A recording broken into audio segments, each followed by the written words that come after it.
बहुत पुराने समय की बात है, जब हस्तिनापुर पर कुरु वंश का राज था।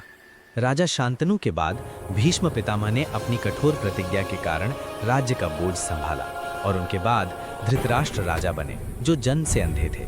उनके 100 पुत्र कौरव कहलाए, जिसमें दुर्योधन सबसे बड़ा था, जबकि पांडु के 5 पुत्र युधिष्ठिर, भीम, अर्जुन, नकुल और सहदेव पांडव कहलाए। बचपन से ही पांडव गुण, बल और धर्म में आगे थे, जिससे दुर्योधन के मन में जलन भरती गई और उसने पांडवों को समाप्त करने के कई षड्यंत्र रचे, जैसे विष मिला भोजन और लाक्षागृह की आग। पर विधि और श्री कृष्ण की कृपा से पांडव हमेशा बच गए और छुपकर जीवन जीते हुए द्रौपदी स्वयंवर तक पहुंचे, जहां अर्जुन ने कठिन प्रतिज्ञा पूरी करके द्रौपदी को जीता और वो 5 पांडवों की पत्नी बनी।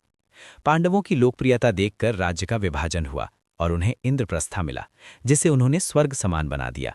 पर दुर्योधन की ईर्ष्या और बढ़ गई और शकुनी के साथ मिलकर उसने द्यूत क्रीड़ा रची, जिसमें युधिष्ठिर अपना राज्य, धन, भाई और द्रौपदी तक हार गए और सभा में द्रौपदी का अपमान हुआ, जिसे श्री कृष्ण ने अपनी दिव्य शक्ति से बचाया।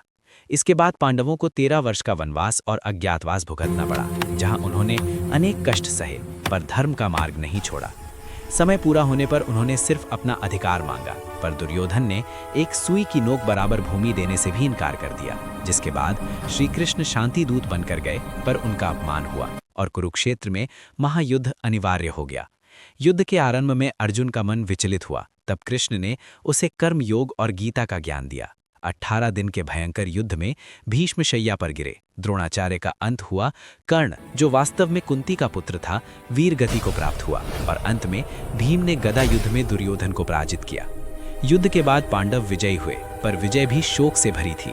युधिष्ठिर हस्तिनापुर के राजा बने और अंत में पांडव राज्य त्याग कर महाप्रस्थान पर निकलकर स्वर्ग को प्राप्त हुए। और इस प्रकार महाभारत ने संसार को ये शिक्षा दी कि अहंकार और अधर्म का अंत निश्चित है और धर्म हमेशा विजयी होता है। अगर वीडियो पसंद आया हो तो लाइक, शेयर और सब्सक्राइबर करते जाइए।